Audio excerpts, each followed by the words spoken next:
Evangelio de San Mateo. Capítulo 16. Fariseos y saduceos piden una señal. Los fariseos y los saduceos se acercaron a Jesús, querían ponerlo en apuros y le pidieron una señal milagrosa que viniera del cielo. Jesús respondió: al atardecer ustedes dicen, hará buen tiempo, pues el cielo está rojo y encendido, y por la mañana, con este cielo rojo oscuro, hoy habrá tormenta. Ustedes pues conocen e interpretan los aspectos del cielo, y no tienen capacidad para las señales de los tiempos. Generación mala y adúltera, ustedes piden una señal, pero señal no tendrán, sino la señal de Jonás. Jesús pues los dejó y se marchó. Los discípulos, al pasar a la otra orilla, se habían olvidado de llevar pan. Jesús les dijo: tengan cuidado y desconfíen de la levadura de los fariseos y de los saduceos. Ellos empezaron a comentar entre sí: caramba, no trajimos pan. Jesús se dio cuenta y les dijo: ¿por qué se preocupan, hombres de poca fe? ¿Por qué no tienen pan? ¿Es que aún no comprenden? ¿No se acuerdan de los 5 panes para los 5,000 hombres y cuántas canastas recogieron? ¿Ni de los 7 panes para los 4,000 hombres y cuántos cestos llenaron con lo que sobró? Yo no me refería al pan cuando les dije: cuídense de la levadura de los fariseos y de los saduceos. ¿Cómo puede ser que no me hayan comprendido? Entonces entendieron a lo que Jesús se refería, que debían tener los ojos abiertos, no para cosa de levadura, sino para las enseñanzas de los fariseos y saduceos. Palabra del Señor.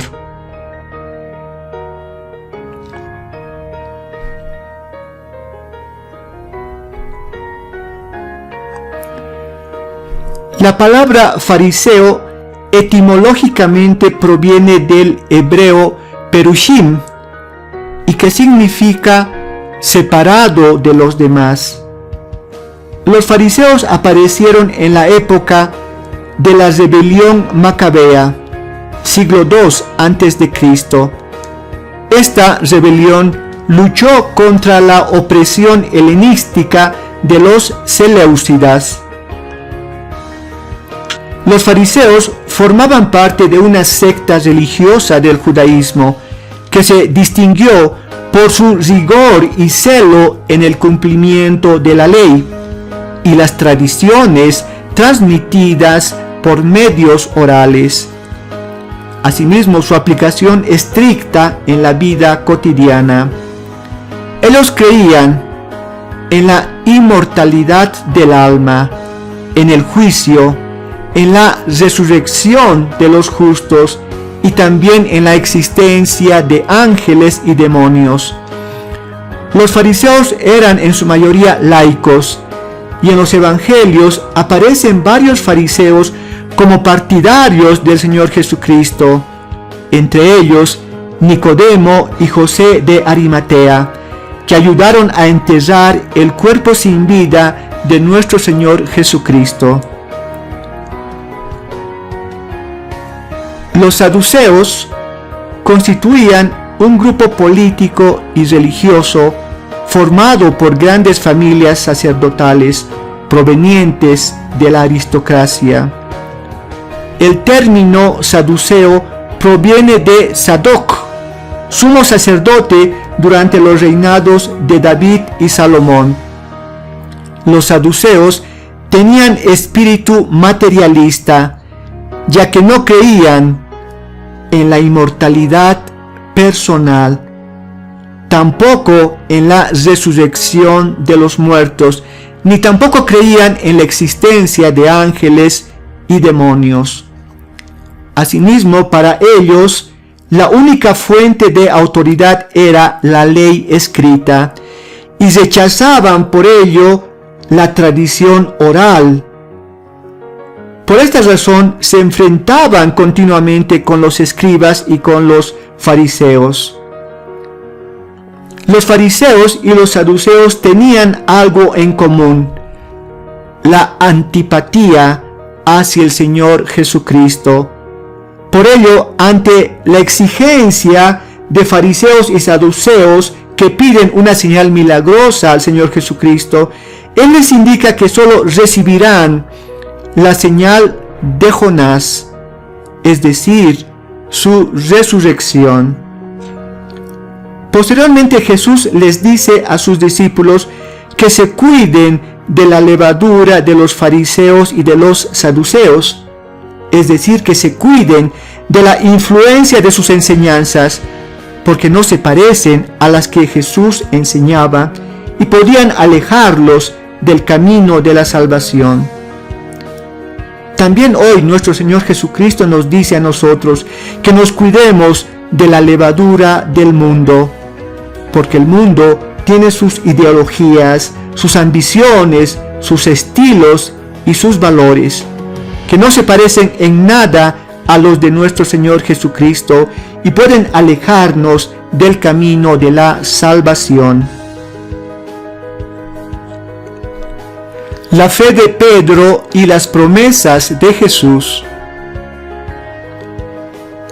Jesús se fue a la región de Cesarea de Filipo. Estando allí preguntó a sus discípulos: según el parecer de la gente, ¿quién soy yo? ¿Quién es el Hijo del Hombre? Respondieron: unos dicen que eres Juan el Bautista, otros que eres Elías o Jeremías o alguno de los profetas. Jesús les preguntó: ¿y ustedes quién dicen que soy yo?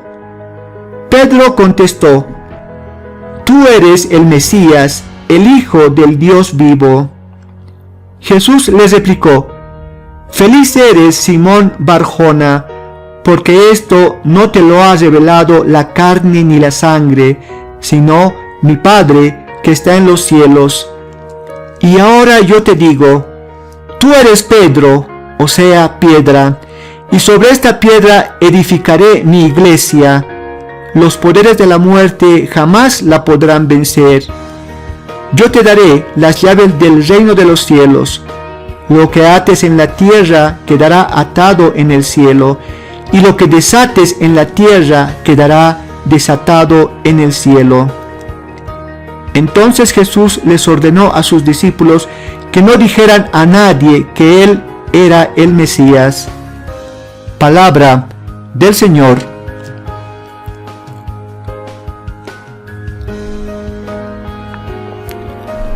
En el Antiguo Testamento, Dios quiso que su pueblo elegido, Israel, tuviera un centro visible, Jerusalén, cuyo templo era el centro en el que los judíos podían manifestar su fe.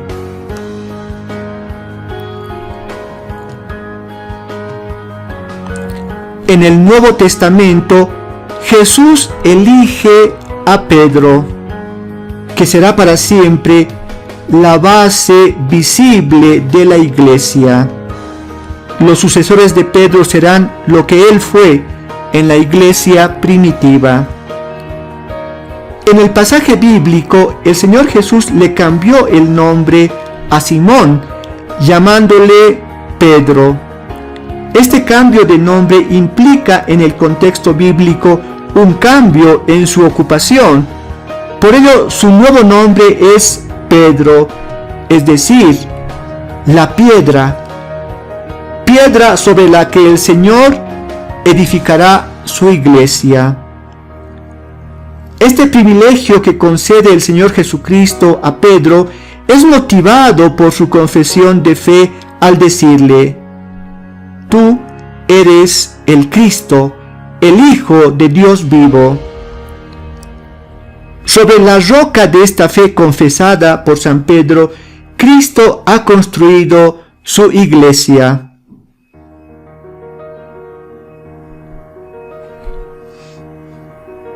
es importante hacer notar que existen pasajes bíblicos que hablan de la piedra angular, que es diferente a la piedra de cimiento. La piedra angular es la que mantiene la cohesión a toda la edificación. Está en los ángulos de la construcción y tiene que ser muy fuerte porque soporta toda la presión. La piedra de cimiento es la base o sostén en la que se asienta toda la edificación, y sobre ella se erigen las demás piedras para construir el edificio. La piedra angular es Cristo. La piedra de cimiento es Pedro, que ocupará el primado entre los apóstoles y tendrá la autoridad instituida por Jesucristo para pastorear la iglesia y lograr la victoria sobre los poderes de la muerte. Las demás piedras somos todos los creyentes. Nuestro Señor Jesucristo no delegó ni autorizó a nadie más que a Pedro para ser piedra de cimiento de su iglesia. Por tanto, todos los fundadores de iglesias que aparecieron posteriormente contravienen la expresa voluntad de nuestro Señor Jesucristo. Y Pedro hoy está representado por el Papa, pastor de la Iglesia Universal. Asimismo, nuestro Señor Jesucristo entrega las llaves del reino de los cielos a Pedro, haciendo alusión a una profecía de Isaías en la que Dios instaurará un nuevo mayordomo en Israel. La profecía dice: pondré la llave de la casa de David sobre su hombro, abrirá y nadie cerrará, cerrará y nadie abrirá. La función del mayordomo era ser el portador de las llaves del reino. Nuestro Señor Jesucristo utiliza esta profecía para que todos entendieran la nueva función de Pedro, ser el nuevo mayordomo de su reino, con autoridad para atar y desatar, es decir, perdonar pecados. Este mandato está muy explícito en el Evangelio de Juan, capítulo 20, versículo 23.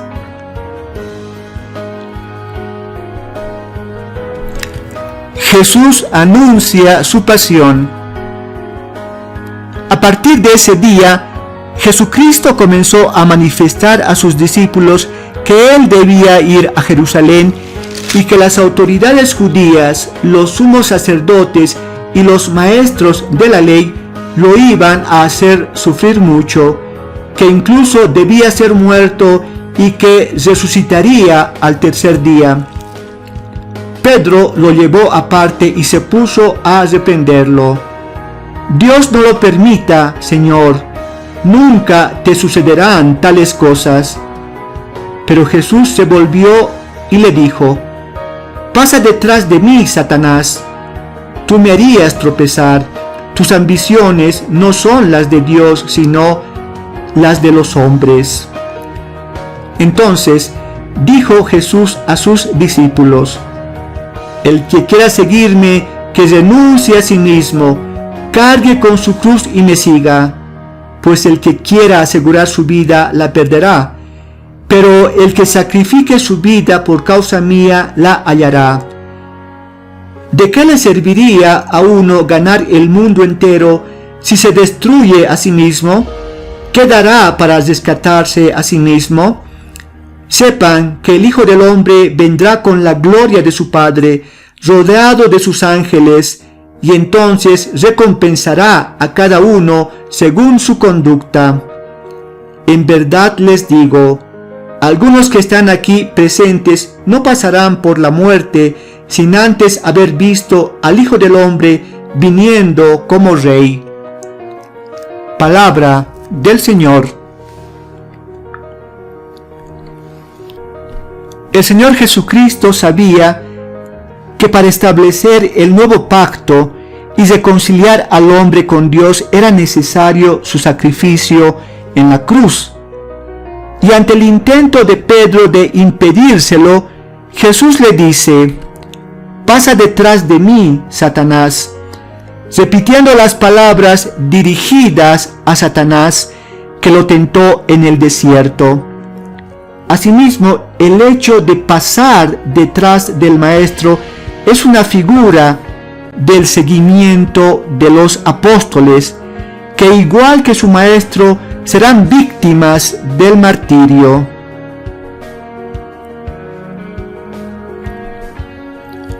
Mensaje: querido hermano, querida hermana, el Señor nos enseña a cuidarnos de la influencia de las falsas doctrinas que emergen en el mundo y a resguardar la fe y la unidad en nuestra iglesia, la única fundada por Jesucristo. Que el Señor te bendiga.